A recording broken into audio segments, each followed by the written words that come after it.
Hi, welcome to Laptop Magazine's Mobile Makeover. I'll be your host, Joanna Stern. I'll be your geek, Abram Pilch. Do you have an old laptop just sitting in the corner gathering dust, with a hard drive that just can't fit one more song or file or video? We're the Mobile Makeover team, and we're here to bring new life back into that laptop. So Joanna, do you have a project for me? Actually, I do. Cindy Huang sent us a video of her old Sony Vaio laptop. Let's have a look. I paid $1,800 for this when I first got it. Is there anything you can do to fix it up, or is it destined for the laptop graveyard? Let's turn that laptop into a media hub that we can connect to her home entertainment system and let her watch video, listen to music, even surf the web right on the big screen. I know just what to do. Our parts have been provided by our sponsor, Newegg.com, which is a great place to buy your upgrades. Before you buy a single part though, you've got to start by assessing your needs. So we've got to ask, what is it that we want to do with this new media hub? We really want it to do three main things. First, we want it to store all of Cindy's media. Second, we want it to allow her to watch web videos from sites like Hulu.com. And third, we want it to allow her to output that video and that music to her home entertainment center. So let's take a look at the specs of the system, how it's configured, and see what parts need upgrading. We're going to go in Windows to the My Computer icon, and we're going to right-click on it and select System Properties. And we see that it has Windows XP Professional, which is obviously a good enough operating system for today's modern multimedia software. We can also see that we've got a Pentium 4 2 gigahertz processor.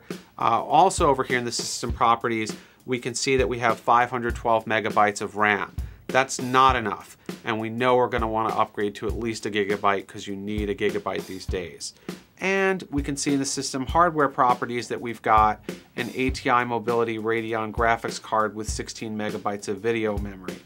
And the combination of that with the processor, while not ideal, we're going to have to live with it for playing video because you really can't upgrade those parts on a notebook. So we went to Newegg.com. We got two crucial PC2700, 512 megabytes each. We bought her this 320 gigabyte Western Digital Scorpio Blue. We got her this Rosewill RNX G1W 802.11G dongle. We got this APRICORN ADW-USB-KIT here, which is going to allow us to clone Cindy's old hard drive onto the new one. We also realized we need some wires to connect it to Cindy's TV and stereo. So we got a male-to-male VGA cable. We also needed an audio cable.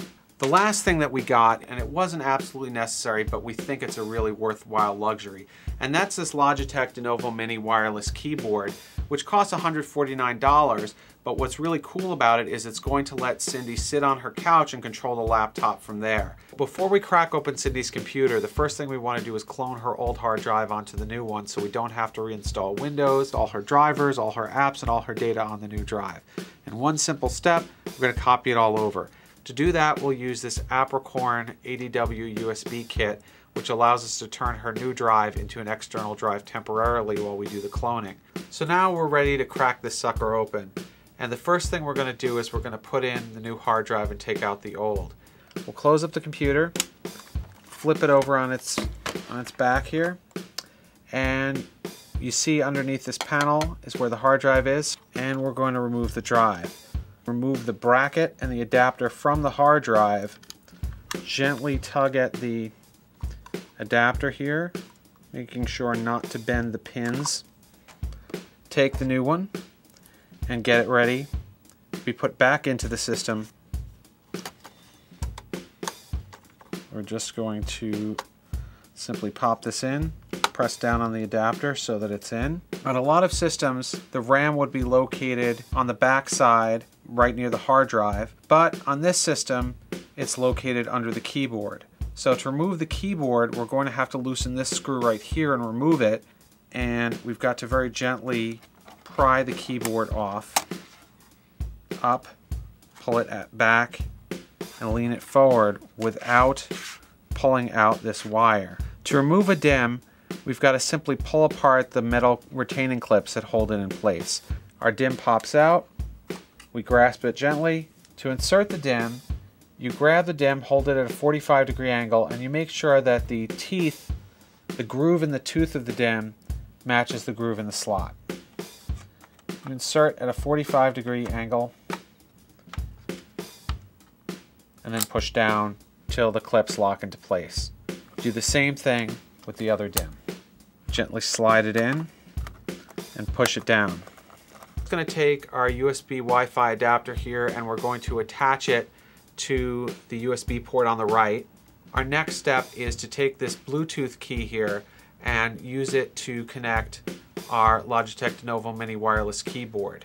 So we simply take the Bluetooth key, plug it into the USB port here on the left side. The next thing we're going to do is install some software for Cindy. We're going to put on iTunes. We're going to put on Zinc so she can watch web TV sites like Hulu.com very easily with big icons. And we're going to install the latest AVG-free antivirus software, and we're going to patch her Windows with the latest security updates. And another thing that we're going to do is we're going to go into the control panel, into power management, and we're going to change a setting in there so that closing the lid does not put the computer to sleep or turn it off, so that in fact we can close the lid and keep it closed, because this new screen for this is going to be her TV, and she's going to be able to put this in a cubby hole in her entertainment center and not have to look at the screen and not have it take up too much space. And then she can use this Logitech diNovo Mini wireless keyboard to control it from her couch. Cindy, I'm so happy you found us. We turned your laptop into a multimedia system. I just don't think you're going to recognize it. We upgraded both the RAM and the hard drive in your laptop. You now have 1 GB of RAM and 320 GB of hard drive space. Both let you run iTunes really smoothly. As you can see here, we put in your favorite songs, and you can now put over 100,000 songs in your iTunes collection. Nice. On top of that, you can watch movies through iTunes. Another thing we did is we upgraded the Wi-Fi on your laptop. You now have 802.11g, which works better with your home router. You can go to your favorite websites through Internet Explorer on the laptop. And also now you can use this as a network storage drive, so you can access your files from anywhere in the house from whatever computer. Nice. The last thing we did, and we think one of the coolest, is we loaded on Zinc TV, which allows you to watch internet TV right through this nice program right here. The interface allows you to pick from your favorite web TV stations. Hulu's our favorite. It has American Dad, Family Guy, all your favorite shows. Very nice. Wow, this is really awesome. Thank you so much, you guys, and thank you, laptop. Turning your notebook into a multimedia hub doesn't have to be a big hassle. We picked up our parts and accessories from Newegg.com, our sponsor, without breaking the bank.